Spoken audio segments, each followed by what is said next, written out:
اعوذ باللہ من الشیطان الرجیم بسم اللہ الرحمن الرحیم افتطمعون ان یؤمنوا لکم وقد کان فریق منہم یسمعون کلام اللہ ثم یحرفونہ من بعد ما عقلوہ وہم یعلمون صدق اللہ مولانا العظیم۔ حضرات ذی وقار، اللہ کے فضل، رسول اللہ صلی اللہ علیہ وسلم کی نظر رحمت کے ساتھ ایک بار پھر درس قرآن مقدس کے لیے حاضر ہیں۔ اللہ رب العزت نے اہل ایمان کو مخاطب کرتے ہوئے ارشاد فرمایا کہ تم اس بات کی امید کرتے ہو کہ وہ لوگ ایمان لے آئیں گے جب ان میں سے ایک گروہ ایسا ہے جو اللہ کا کلام سنتا ہے اور وہ جانتا ہے، سمجھتا ہے کہ یہ اللہ کا کلام ہے، لیکن اس کے بعد بھی اس کے اندر تبدیلیاں کرتے ہیں۔ اصل میں بات کچھ یوں ہے کہ انصار جو تھے، یعنی اہل مدینہ، جنہوں نے مہاجرین کی مدد کی تھی، جن کے درمیان بھائی چارہ قائم کیا گیا تھا، یہ یہودیوں کے حلیف تھے، ہمسائیگی میں تھے، تو انہوں نے اس خواہش کا اظہار کیا کہ یہ لوگ بھی کاش ایمان لے کر کے آ جائیں۔ تو ان کو اس بات کی طرف اشارہ کیا گیا، ان کو سمجھایا گیا کہ تم ان کو ایمان لانے کی طرف بلاتے ہو، یہ ایمان لانے والے نہیں ہیں، اور ایسا نہیں ہے کہ یہ حق کو پہچانتے نہیں ہیں۔ یہ حضور صلی اللہ علیہ وسلم کی جو تورات کے اندر بشارات ہیں، یہ ان کو اچھی طرح جانتے ہیں، لیکن یہ دنیا کے پرستاش ہو چکے ہیں، دنیا کے نشے میں گم ہو چکے ہیں، اور ان کے اندر انادگی آ گئی ہے۔ یعنی یہ ہٹ دھرم ہے کہ جس کی وجہ سے یہ لوگ ایمان لے کر کے نہیں آ سکتے۔ اب جو اللہ کا کلام سنتے ہیں، اس میں تبدیلی کرتے ہیں، اس سے مراد کیا ہے؟ اس سے پہلی مراد یہ ہے کہ انبیاء کرام علیہم السلام سے ان لوگوں نے تورات سن رکھی تھی اور اس کے احکام میں لفظاً یا معناً یا دونوں تبدیلیاں کرتے تھے۔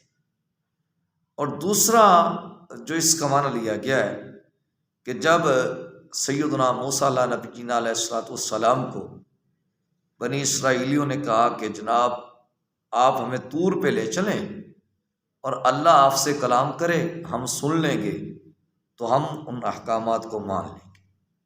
سیدنا موسیٰ علیہ نبینا علیہ السلام نے ان کو پاک صاف فرما کر ان کو طور پہ لے گئے۔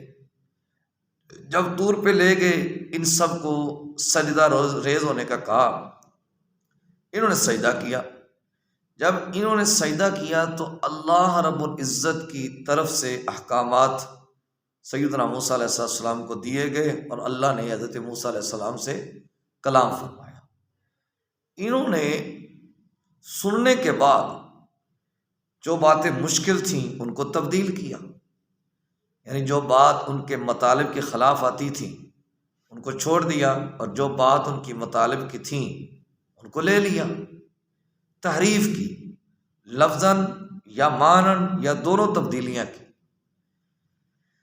تو یہ ان لوگوں کی جو قباحت ہے، جو خباثت ہے، اس کی طرف اشارہ کیا جا رہا ہے۔ اب سوال یہ پیدا ہوتا ہے کہ حضور صلی اللہ علیہ وبارک وسلم کے دور کے جو یہود تھے، کیا وہ بھی احکام میں تبدیلیاں کر سکے؟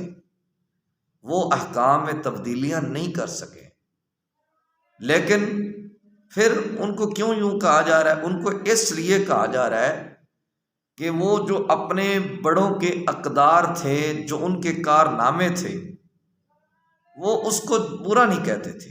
یعنی جن لوگوں نے تعریف کی ہے، تبدیلیاں کی ہیں، وہ اس کو برا نہیں کہتے تھے، بلکہ ان کی تصدیق کرتے تھے، تکذیب نہیں کرتے تھے۔ یعنی وہ یہ کہتے تھے کہ جو انہوں نے کیا ہے یا جو انہوں نے کہا ہے، انہوں نے ٹھیک کہا ہے، سچ کہا ہے، تو اسی وجہ سے اس کے مفہوم کو بدلا، اس کے مضمون کو بدلا، تو یہ لوگ بھی اس زمرے میں آ گئے۔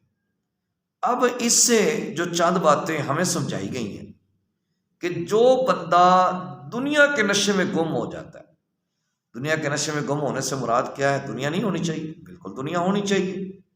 دیکھیں مال ہوگا تو گھر کے اخراجات چلیں گے، بندہ مال کے ذریعہ سے دوسروں کی مدد کر سکے گا۔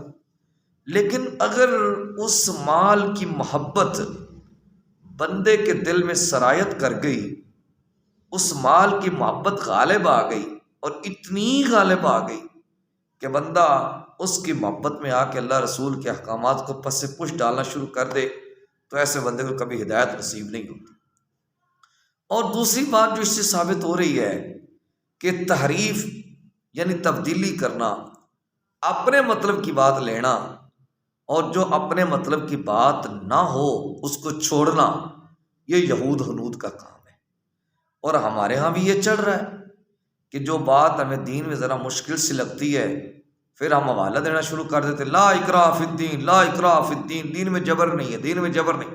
حالانکہ ہم نے اس کے مفہوم کو سمجھا ہی نہیں ہے، جو ہم پیچھے عرض کر چکے ہیں کہ اکراہ کس کو کہتے ہیں۔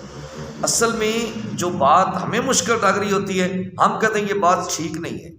بات ٹھیک ہے لیکن میرا ضمیر قبول نہیں کر رہا، اب میں اس کو اپنے لیے لینا چاہتا ہوں۔ جیسے آج کل بڑا مسئلہ ہے، 3 طلاق کے لوگ دے بیٹھتے ہیں، اللہ محفوظ رکھے۔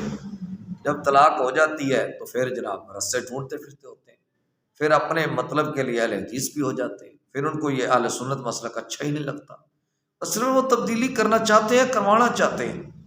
اور جو آخری بات اس سے ثابت ہو رہی ہے کہ ایک بندہ غلط ہے، اس کو غلط کہنا چاہیے، بندے کو غلط نہیں، اس کے کام کو غلط کہنا چاہیے۔ مثلا میں ہوں، خدا نہ خواستہ کوئی غلط بات کرتا ہوں، غلط کام کرتا ہوں، تو آپ کو حق ہے کہ آپ کھڑے اس کی تردید کریں، آپ کہیں یہ بات غلط ہے۔ اگر آپ نہیں کہیں گے تو آپ ہی میرے ساتھ کھڑے ہو جائیں گے۔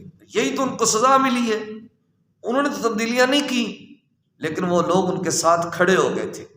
آج میں اور آپ اس مرض کے شکار ہو چکے ہیں، اگر کوئی بات غلط کر رہا ہے تو ہم کہتے ہیں چھوڑے جی، بس وہ کر رہا ہے، ہمیں کیا لگے؟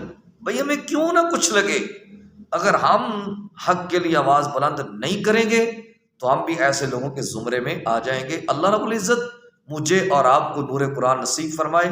وصلی اللہ تعالی علی حبیبہ محمد وعلی آلہ وصحابہ اجمعین برحمتک یا ارحم الراحمین۔